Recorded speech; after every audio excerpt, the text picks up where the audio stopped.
Street cred sports. Street cred sports. I'm crossing over. I'm Euro stepping. Hello, this is Keenan of Street Cred Sports Training, and welcome to another episode of Time to Ball with my co-host Lee Williams. See, I did the magic trick last week. Good people, what's going on? Last week it was empty, and now, ta-da! Good people, what's going on? This is episode 103. As I told you, I'm back on putting the numbers, and it's not for y'all. It's so I know where the hell I'm at when I'm posting and stuff. Like, man, was this? You know, I don't want y'all to be like, man, he posted the same thing like 4 times. They're gonna be like, uh-oh, we need to get K checked out. It might be time to start getting him some care or something. So what's been going on? Man, just really, man, same old. Real, honestly, just trying to figure out the landscape of. Honestly, you start working on the landscape of next spring and summer. Right. Figure out where you're going to travel. So all those things, kind of, it's really picked up early because now you know the dates for the viewing period's out, the live period's out. So just doing that, and then just honestly waiting on football season. You know, Thursday's game I thought was really awesome. It was, you know, everything I think fans wanted. Yeah. And I think NFL fans are excited this year because kind of what you said, like I think you said this two weeks ago on the pod, like there's about 5 or 6 teams that can win it. For sure. I think it's more than 5 or 6, but well, for sure there's 5 or 6. All right, what's your 5? What's your 5? That you know that you like, yo, like, yeah, we can at least see them in the. You won't be surprised if they at least in the AFC or NFC championship. Right. I'm gonna say Baltimore. Mm-hmm. I'm gonna say Buffalo. Mm-hmm. I'm gonna say the Kansas City Chiefs. Mm-hmm. I am going to say the Eagles. Okay. And I'm really I'm going to since the trade I'm gonna have Washington in there and Green Bay. Okay, so that's 6. All right. Okay, so am I missing one? No. Well, okay, you're not missing one because we say that's the Power 5 now 6. I wouldn't be. Did you said Cincinnati, right? I didn't say Cincinnati. Oh Lord, just because of the defense. Yeah. And okay, look, you know they start slow. That's my only. They're not starting slow today. Okay. Not starting slow today. They got Joe Cleveland, man. Oh, they ain't starting slow today. They got Cleveland. Yeah, they're gonna take care of business. For sure. I would throw Houston in there. I forgot Houston. Yeah, I know you did. He been out for a couple of weeks, so he might be a little off of it. You're right. That's one that I could. Detroit. Oh man, yeah. And then I don't know about the Rams, but I'm going on how they looked last year when they ended. Yeah, they could be in the mix. I don't think they're not going to be in the mix because of his back. Yeah, and the New Orleans Saints are not on their list. Oh, April. April. I'm in trouble, man. I'm in trouble. I'm sorry. I wasn't even gonna say it. It just came to me when I saw their name, and I was like, I'm gonna throw them a shout out. But April, you need to make him re-landscape not your house, but the whole neighborhood. That's disrespectful. Wait till off camera. I'm gonna leave the mic on so you can hear what he really say off camera. True. All right. So since we're talking about NFL, sure, we're gonna start with something that happened this week with Philadelphia Eagles, the Thursday night game. During the kickoff, there was an injured player. I can't think of the guy's name that for Philly that got injured and had to be carted off with the vehicle. During that time, Jalen Carter spits on Dak Prescott. Now, initially it was him showing him spit on Dak. Once they kind of investigated, they kind of went back and you could see that there was some talk between them. Right. Dak spit on the ground with Jalen like maybe 6 to 10 feet away. Apparently, according to Dak, Jalen comes up, says, "You trying to spit on me?" Dak says, "What? Why would I spit on you?" And is that conversation? That's what. And you could kind of see some. So it sounded more, it sounded like what he said, and then he got up close and spit on Dak. So he's ejected before the game starts, and it did hurt them. I felt a lot, but they managed to pull out the win. So I want to talk about that instance, man. And I did see it. You know, I've never seen or never been known to me that Dak would pop off and talk noise out of that. I think he was just trying to make sure he didn't spit on one of his players in the huddle. And that's what he said. Yeah, and he was spitting. You could see he was spitting down. Jalen wasn't in the view. Now, here's where it really threw me for a loop, because I first of all, like I've loved Jalen Carter. I showed April his film when he was at Georgia. I remember the game specifically when he rushed and they had like 3 people on him, and it looked like little kids on him, and he just moved through. And when he grabbed the quarterback, he didn't sack him. He picked him up. Ooh. He had the quarterback picked up. Oh, I didn't see that. And if I'm a quarterback, man, I'm gonna be like, hey, man, don't be doing that, man. That's no. But in any case, he just held him like this, and the referee blew the whistle and stuff. So I knew he was legit, he was legit. But then it's that other stuff, right? Yeah. And see, for me, I know things get heated, right? But that didn't look like a situation that should have went beyond that. It was not. No. Yeah. First and foremost, athletes, stop the spitting. Just stop. Like, I don't know where this is coming from or what that is. Right. You can't think that no one's gonna see it. It's a Thursday night game. It's the first NFL game of the season. But the 2 things that bother me the most, you didn't care about your team. Number one.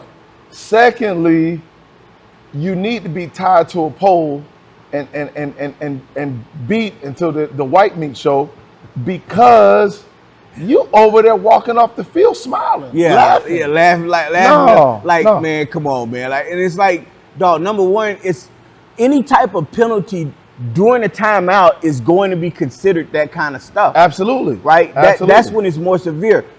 You don't spit at him. You spitting at me? Okay, now you got 4 quarters to punish his ass. Absolutely. 4 quarters to make him feel you for that disrespect. Me, as a coach, I love Jalen. He's on that borderline generational talent.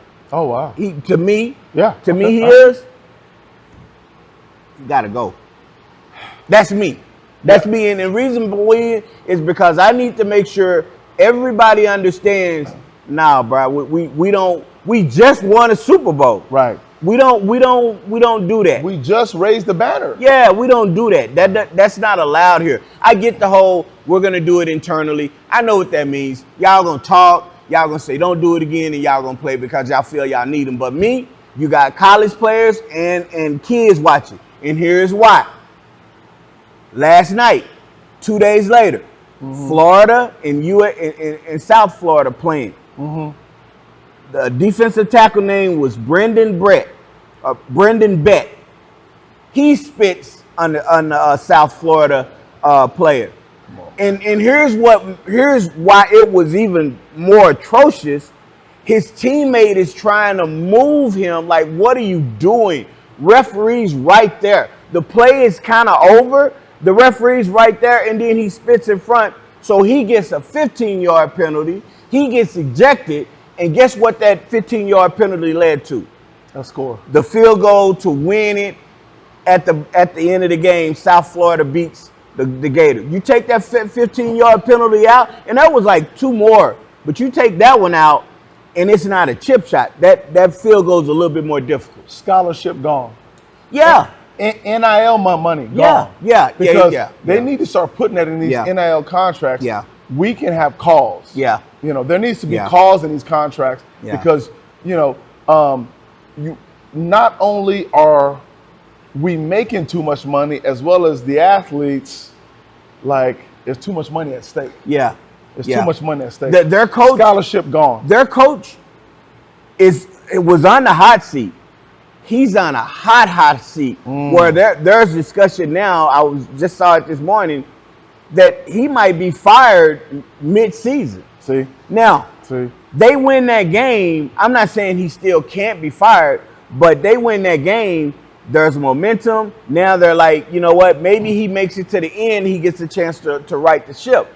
But you just put your team and your coach. Philly, real talk, Philly almost lost that game. They did. Well, Philly was close to losing that game. Philly should have lost the game. Yeah, they should have. Because CD makes Dallas did whatever they wanted to offensively. Two mid drop. Well, it was 3, but it was 2 really important drops that CD had. So and the defense held its own. So y'all, you better be careful. Y'all, that offense is unreal. So are we putting Dallas on that list now? No, we're not doing that. Oh, no, damn! I mean, hey, you was you was feeling it the way your shoulders raised up. I am so far from a Dallas fan. Yeah, it is unreal. However, I'm a truthful fan. Yeah, you know what it did. Like, people don't realize when you lose a player like Michael Parsons like that, and then everybody says, "Oh, they're not going to do anything." Like, if I'm playing that position, I'm like, "Oh no, you're gonna play hard." I'm a professional. Yeah, I'm gonna show you. Yeah, and you know what? It's what they did. And I'm kind of glad so we can stop all that talk and just get to playing football. Yeah. Football is a sport that one person is not gonna.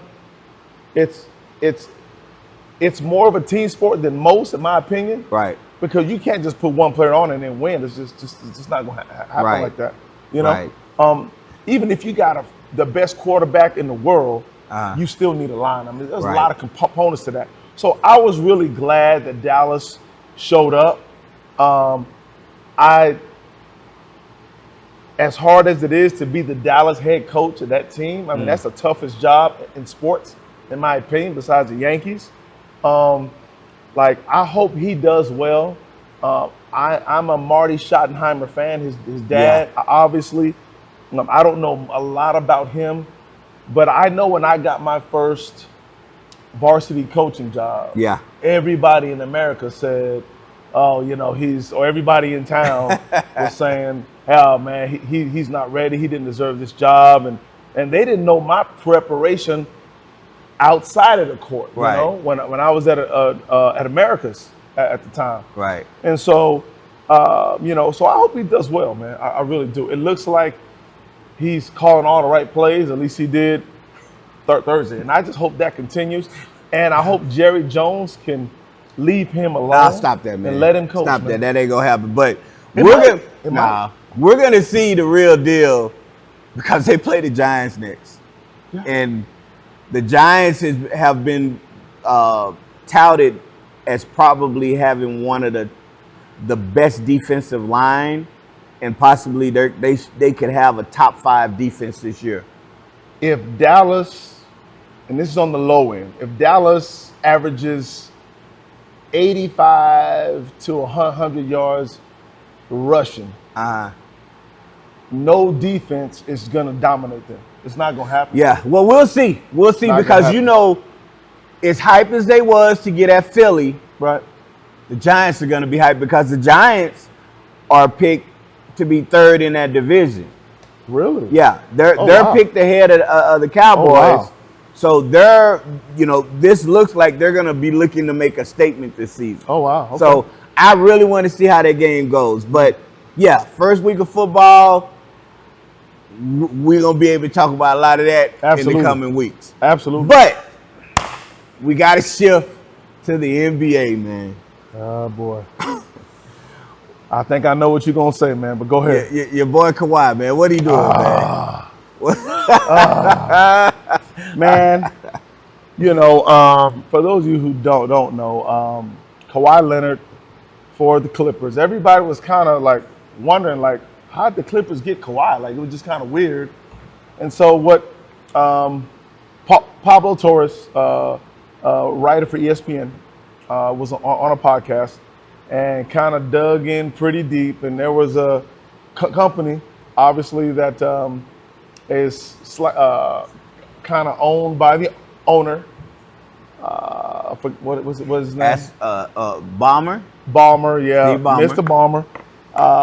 And so they offered him another $25 million. This company, now they plant flowers. I can't see Kawhi planting flowers, but they just told him, hey, man, don't even show up, and we'll pay the $25 million on top of what the Clippers are paying.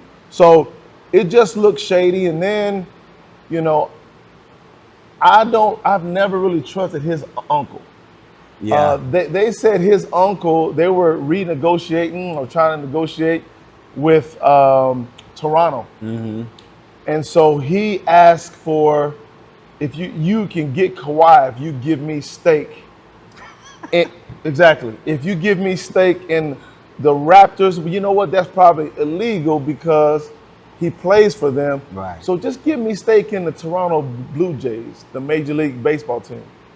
So they kindly declined because those two teams are owned by the same owners. Right. But for him to have the gall to even ask that was unreal. So to me, he's shady. He is, and you don't hear about a whole lot because Kawhi is very quiet. Kawhi doesn't say a word.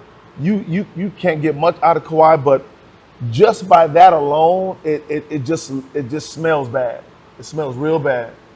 Well, when I heard the Pablo Torre little report, now I don't want to say little report. When I heard the report, that's where my mind went. Then I started looking because there's always two sides. Of course, right? Of course.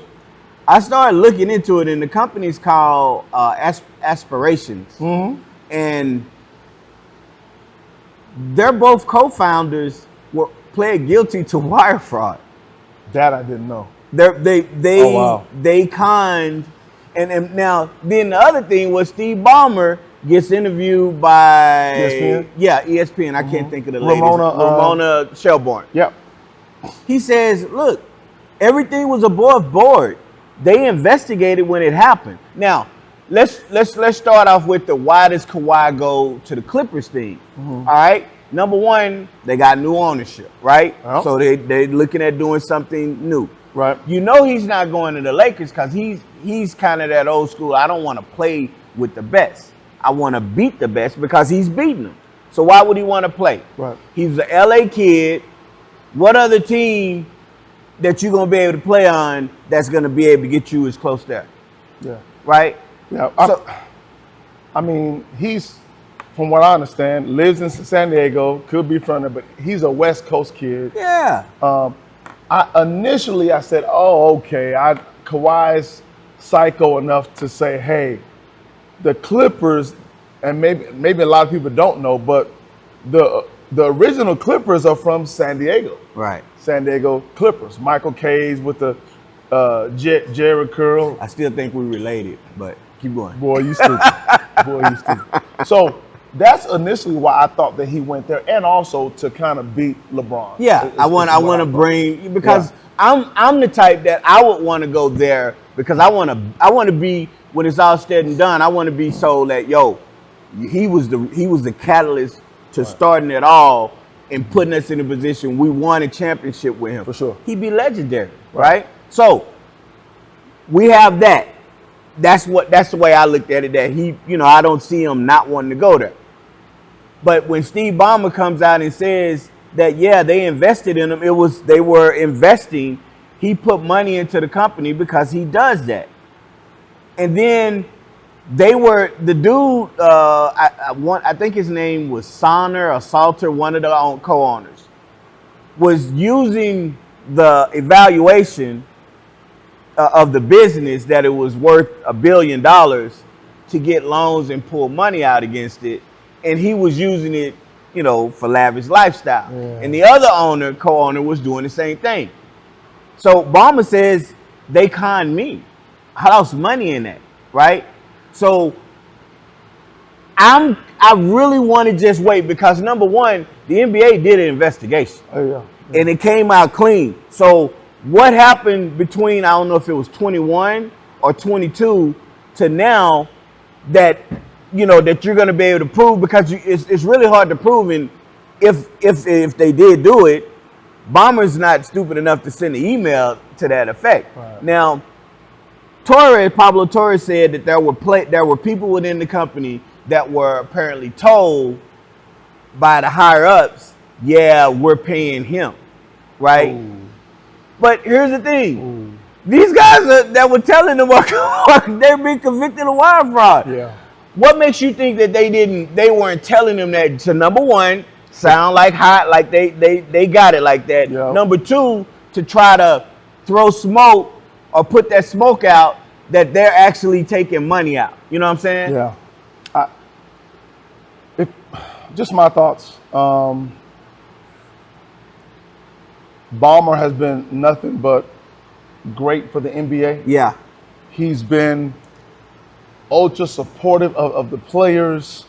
The Clippers were the worst organization in the history of the NBA, almost the history of sports. Yeah. Just because of the owner that they had. And people were upset that the NBA allowed this to continue when they knew for years. Right. And so I like the fact that Adam Silver said, no, we're gonna do something about this. Right. And it was just cut it off immediately. And I thought they got the perfect guy.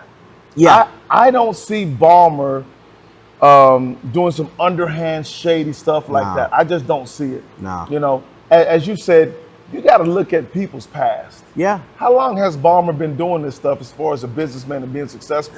Dog, he could buy the NBA, right. The whole entire NBA if he wanted. $25 million is not a lot of money for him. Just being honest. No. So, I'm gonna say that everything was above board on his end. Right. That's just. I mean, right. I really like him. Yeah. He brings energy. He's a different type of owner. He's involved. And so, I'll tell you this. And I'm guilty of it sometimes. Mm-hmm. We see something and there's this conclusion. Yeah, he did that. Of course, we got to stop that. It has to be stopped. And I have to do a better job of stopping. Although subconsciously, I'll look at things and be like, "Come on, man, you know that's what happened," right. Without knowing exactly the facts, right? Correct. But in this instance, what I am trying to do better is, for most things, I like to let everything play out and then make a decision. Very, very few can let things play out. Though. Right. And then when I've heard the stuff, I looked into it and it was like, yo, but you're talking all this stuff about the sports angle because I get it. If you tie them in, it's a bigger story. Of course. But you don't really spend a lot of time talking about what those two co-owners did and what they were found guilty of in federal court. Right? So that's the one problem athletes have with media. It's more of pushing the bigger narrative, the bigger story than the actual truth. Yeah. And sometimes if you just there are narratives in the truth, right? You can just push the true narrative and not try to. I get it. It's like you're trying to persuade people to this and this. But what happens is when you put stuff out and then it comes out that stuff isn't correct, you had an agenda. Now we don't trust what you say. Right. But if you push it out and just toe the line and let it organically get to where it's going to get, then people make their own assumptions. They can't come back and say that you did this and you did that. I would be very interested, and I don't know this, but I would be very interested to see when Pablo Torres' contract expires. Yeah. See, he could have his own angle and agenda, and could be starting this other stuff. But I tell you, the craziest thing is, and it didn't even dawn on me. I need a no-show job. I want a no-show. Sure. I want a no-show. I always heard that was a thing. I always heard no-show jobs on The Sopranos and some of the Mafia. I'm not saying that they only did it, but I think that was the first time I heard a no-show job, and it was with the unions talking about it. And you listen to it and you're like, okay, no-show job. You don't pay attention to it. But then when they started talking about it, and I was like, oh yeah, that's right. You can be paid just so they can say that you're attached, but you don't never have to come in to work or do anything. Huh? Yeah, I need to look. Hey, the owner of Street Cred Sports, I need to holler at you, dog. I need to holler because I need a no-show job. Hey man, listen. In college, that's my first time not experiencing, because I didn't have a no-show job. I was actually working. But yeah, I mean, every Friday, man, envelopes show up and no-show job. So I have witnessed it. I didn't understand it at the time, but that's what it was. But that's what it was. I had to. Do you remember Lala Imports? No, I don't. Lala Imports was a booster at UTEP. Okay, I didn't know. And the summer, when they were like, it was like, well, we want you to play on the team and stuff. And I was like, man, I gotta work. And they was like, okay. And they made phone calls, and then this guy, the owner of Lala Imports, hired me during the summer. Mm-hmm. And the Lala Imports was right there off of Paisano, right as you're going over the bridge. It was like it's big, like the warehouses and stuff are. Like if you're going down Paisano, there's warehouses on this side. And I worked in the warehouse. Wow. I worked in the warehouse. See, it was cool. You was in the warehouse, man. I was doing construction. Now I was inside the hospital. Oh, so see, made some really good money. Yeah. See. Had some really good laughs. See, that just let you know the hierarchy where your boy was. Your boy was down here, though. Your boy was in the warehouse. No.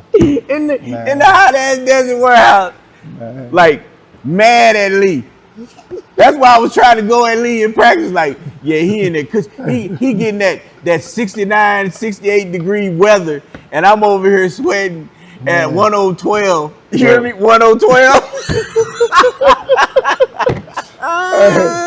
No, I wish it was like that, ladies and gentlemen, but it was not. But excuse me, I did get paid very well, but I didn't know any better. Right. Yeah. I got a job. I was told, hey, show up here. You need to talk to this person. They're gonna take care of you and pay you. Yeah. So, my parents told me, boy, you better get over there and work. So I mean, that's what I did. I didn't know I could walk around and eat in the hospital cafeteria and just hang out. I had no idea. So, hey, and real talk, hospital cafeteria food is really good. Lovely. Lovely. Yeah, we'll talk about that later. Another day. All right, so we're going to take a break real quick, and then we'll be back. Okay, we're back. Now it's time for our basketball ideology. So what I want to discuss today is something that I've seen for decades as a trainer. Mm-hmm. And it's like, you know how like you can see something over and over again, and then all of a sudden it like clicks in your head. It's like, and you start revisiting, like when it happens today, you start to think back at all the other times it happened. And you're like, man, that's really a thing. So I've always tried to take care of it and do drills around it to help. But it's like I wanted to discuss it. When we're doing training and we do some contact drills where, they make their move, they have to come in, and we have the pad, and sometimes I have the little mitt like for boxing, so I'll bump them, swipe down to, simulate contact. And a lot of the players are scared of that contact. Yeah. It is a thing that very few people talk about in the basketball world, from middle school to high school, college, so on and so forth. Yeah. Because as a player, the last thing that you want, as an athlete, period, the last thing that you want is a coach or an evaluator or a trainer to say you're scared of something. Right. You're trying to avoid something. And most trainers, coaches, all the aboard, would not want to plant that seed in that athlete's head. Right. Hoping that they'll get through it. Exactly. But it's got to be discussed. Yeah, it's got to be discussed. So we're doing different drills, and it's something that you start to know with certain players. I would say percentage-wise, out of 100%, I would say maybe 20% aren't bothered by the contact. The other 80 are at some point, whether it's the contact before you go into the shot, the contact as you're going into the shot, or the contact while you're in the air. Those three areas are. Now, I'll take a step further. Okay. I had a drill that I was doing with my group, with my younger ones, the 5th and 6th graders. And the drill was I would have one on the wing, one on the corner on offense, one defender, right? So I'd be up top. So the ball would go, if I threw the ball to the corner, the wing would come down and they would trap. Okay.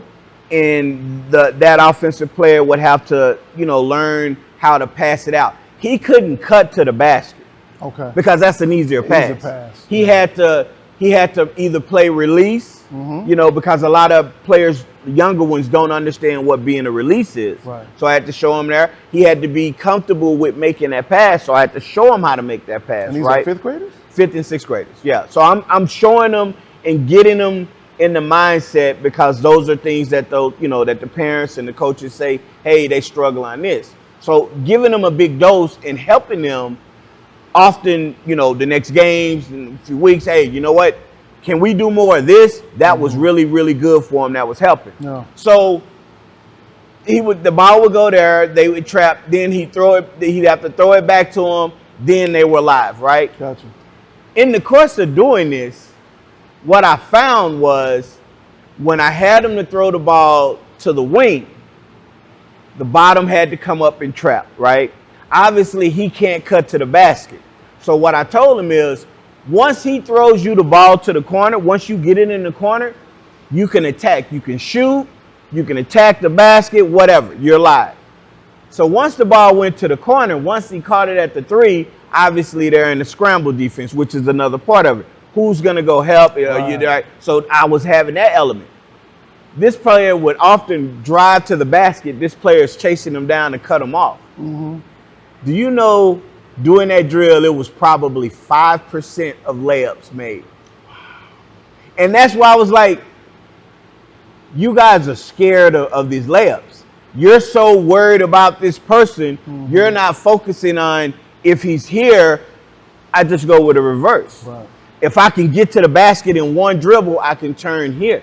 Right. I can dribble as he's coming. I can kind of, give him a bump to create space and go up. They struggle mightily. Wow. They struggle mightily. And it was great. It was so great seeing that happen. I switched the drill and I only threw it to the wing to force them to drive because I knew that pass was coming. They started trying to shoot because they didn't want to go to the basket. And then I started calling them out. Like, why are we shooting threes? Right. Which is highlighting the field. Right. Why are we shooting threes, contested threes, and they looking at me? I was like, you rushed the 3. I said, why not pump fake them? Now you can take a couple of dribbles and miss. And every time they missed, they were doing this. And they were like, I was like, yeah, I know what this means. Y'all was scared. Now, I wasn't demeaning them. No, I wasn't demeaning them. I was in it with them, and I was calling them out as like a player, the way I would talk to them and say, hey, you go up and finish that. Right. So we did it until they got a little bit. They were still missing them at a higher clips, but I needed them to see that they could make those layups, to have that focus. And now, 5th and 6th graders, you kind of can, these kids have been playing a lot of basketball. So it was a little bit more eye-opening that these kids were missing these easy layups with the fear of that person chasing them down. But when you do it and you doing it with, high school players, it's a little different. Well, it's almost the same, to be honest, because I obviously have high school players, and we had a couple guards who would get trapped and would panic. Right. If you panic, it's fear. I said, you can't be scared of it. So what we just started doing every day is getting these 2 guards on the wing and just trapping them. Right. Just trapping them. Then we play 1-on-3. Hey, we toss the ball out. They'd have to go, accept the traps, dribble, retreat. Right. And just it really helped them going into July. Right. So in my mind, you talked about finishing initially with contact. It's kind of the same way with trapping. So we started really trying to transition guards' mind into playing physical. Everybody talks about playing more physical on defense, but you can play physical on offense too. Yes. With the ball. Yes. Kind of how you would do, kind of just stay low, like you had great patience. I say had, like you're not here anymore. No, it's had. It's had. So, you have great patience in just seeing things develop. Right. And I'm like, you have to really slow your clock down and slow your mind down. Right. Hey, you see him coming, you know what's gonna happen. So now I'm focusing on levels 1, 2, and 3 and just trying to see the floor. Yeah. But it takes reps. Right. And that's what you said is so key. That it takes reps. You do it to where you're doing it all the time. Now it becomes normal. You're not stressed out about it. Thinking about how when we were in those at UTEP and we're playing and you have Ralph, Johnny Melvin, those guys, and they're 6'7", and they're long arms, and they're up on you. And I'm telling my kids, like, man, I was guarded by that. I've always been guarded by taller guards, but over 6'3", it really starts to be, you have to be, better at that control because they're that much taller and longer than you. And I'm telling the kids, if you can learn to just relax and understand that you have counters at your disposal, and if you keep them away and don't panic, you can make things happen. Right. But it's the normalization of that drill. So I've really started. I've done 1-on-2 drills where I'll inbound it from the side. You go at that one. Once you attack, then the second one comes and stuff like that. I've done those where it's you got to go up and down the court against two players. Right. But this one was different.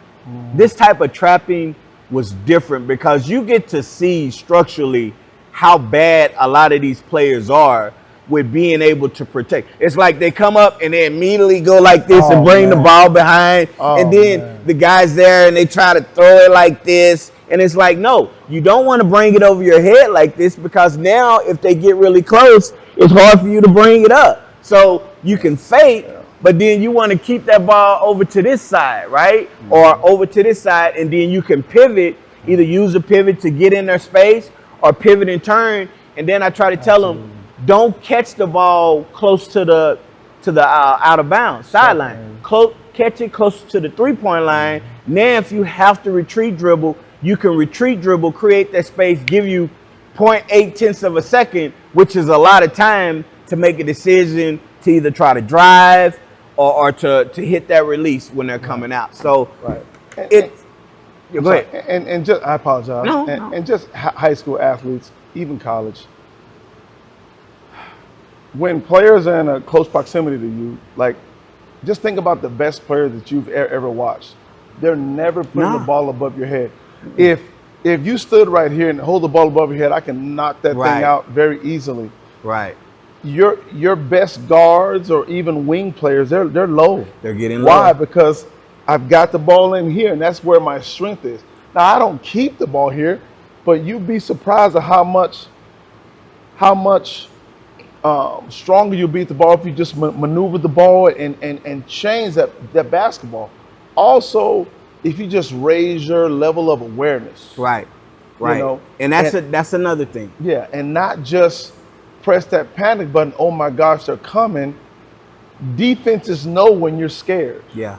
And so, or hesitant, but it's really fear. And the funniest part about that is the players are running the same defense. So if it's a 2-3 zone that they trap on, and these players are the corner and the wing, they do a great job at trapping and making turnovers. But when you flip it, now they're on offense, they make the same mistakes that they make people, they cause to turn over. And it's like, yo, if you do it, you should know how to deal with it. Absolutely. But it's getting them the mindset and having them to understand. And I'm projecting with this, in another couple of months, of really hitting home. Because what I do is I stop it, and sometimes I'll have them redo it, and I'll be there and I'll say, look, this is how you want to do it and how you need to approach it, and have them to see it visual. Because a lot of players are visual. They're visual more than actually talking. So I have to show them how to do it, show them how to come to the release, be ready. Once that ball comes, he's coming. As soon as you catch it in attack. Now they're on their heels. But the more you do it, and I talk them through it, which is, I think, one of the things a lot of young coaches or bad coaches do is there's so much yelling and screaming and cursing about whatever it is doing when they do it in practice. Because from what I understand, a lot of them don't address the stuff that happens, right? So when you talk it to them and I encourage them and say, look, in order to be effective, if this is something you want to do, you have to be able to try to make, I don't care about you making that mistake, an aggressive mistake, but I want an aggressive mistake. I don't want a fearful or an intimidated mistake. I love it. And to be honest, like I see it as when you're disciplining a child or a kid, Sorry, Johnny. Little Johnny, don't touch that. Don't touch that. Little Johnny look at you like, whatever. I hear this all the time. Yeah. Now, when you go to the Keenan grocery store and start, firing off some shots with that belt, I don't believe in abuse, but I believe in corporal punishment. Yeah. In the home. Oh yeah. So talking doesn't do it. There's probably 3% of kids that talking will do it. Right. But listen, man, like it's the same thought process.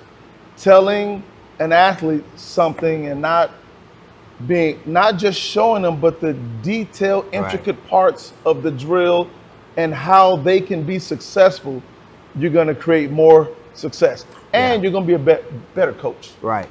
Yeah, for absolutely. Sure. Oh, and you don't have to keep saying, sorry, you're a co-host.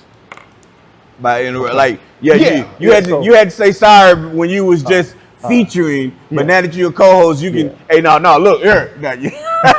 Well,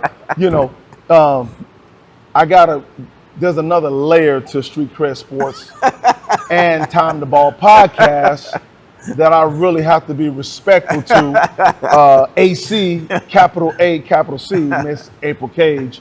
So I know my lane because, she already kind of has my pink slip ready. It has my name. Who got to sign off on that pink slip? If she giving you a pink slip, all you gonna do is text me and say it was a joy working for you, and I'm gonna say, what you mean? Well, you just let me go. Who let you go? Well, April just gave me the pink slip. Bring me that pink slip. I'll take care of that. Maybe now April gets a pink slip. Who's talking? Hey, listen. When you see him with a ramen noodle bowl or a cup every night, hey, you gotta be careful. Okay, so we're gonna now get into our favorite segment of You Didn't Lost Your Damn Mind. Oh yeah. What we got? So now I was just thinking out loud, and I was like, who has the worst sports franchise?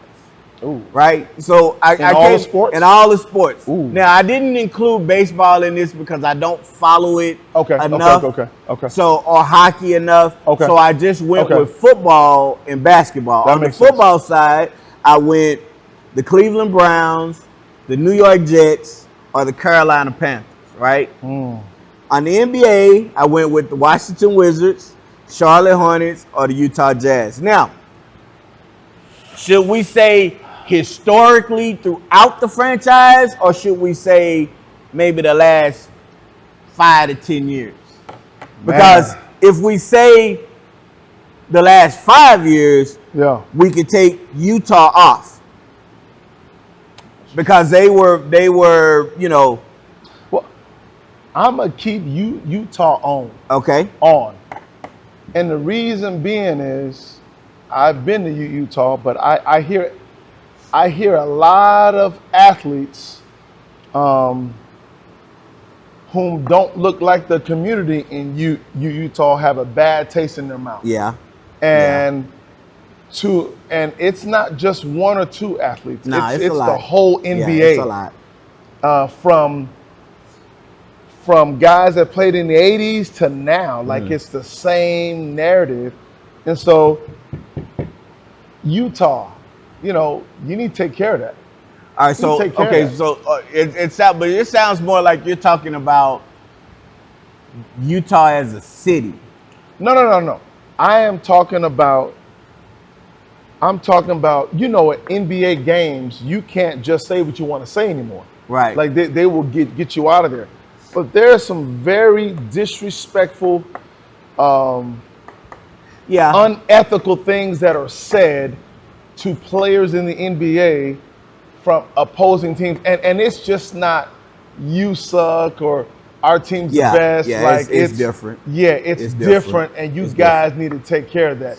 You would think that with Dwayne Wade being a part of that organization, it would get better. It would get better, but it hasn't gotten better. Well, you know, Utah, you got to do a bit better job. See, I wasn't going there. Mm-hmm.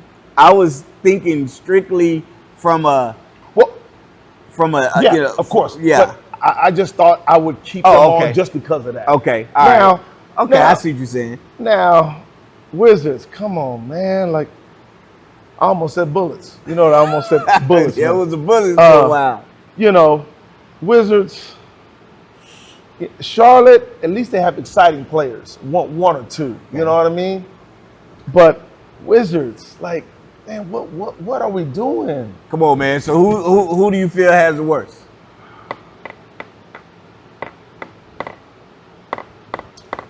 I'm going to go with, if we're talking NBA, I'm going with the Washington Wizards. Okay. Because they haven't made the playoffs since I had an afro. That's been a long time. Time. I need video evidence of that afro. Man, it was way out here, man. Way out here. From a football perspective, I'm going with the Denver Broncos. You making players pay to come back, your former players who won championships for you. No, Denver, that was Cincinnati. I was like, okay. I just don't like the coach of Denver. I'm sorry, Denver. Uh-oh. I apologize. Uh-oh. We gotta talk about that. Yeah, we need to at some point, but not today. So, you know what, man? I'm going with the Cleveland Browns. And not because of Shador, not because of Shador, just like the history of it. Yeah. You know, even when you had Bernie Kosar, you messed that up. Yeah. It's been bad. I can't disagree with you.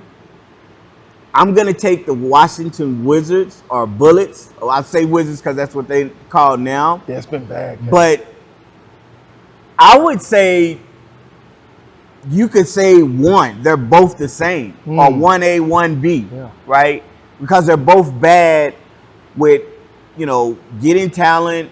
Talent leaves and does well. Every year it's like, you know, they're going to look good for the first 3 or 4 games, and then you know that they're trying to get in the lottery.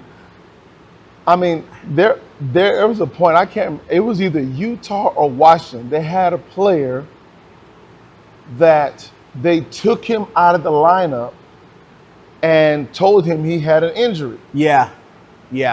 Every time he played, their winning percentage jumped up like 50, 60%. I think it was like a 75 to 80% chance of them winning with him in the lineup.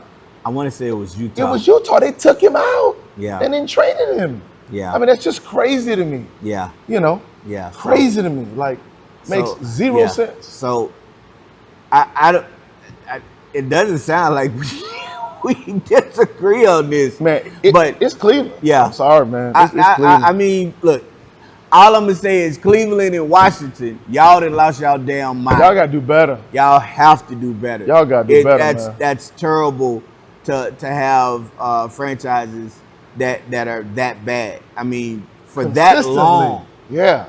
That long, right? You're not entertaining.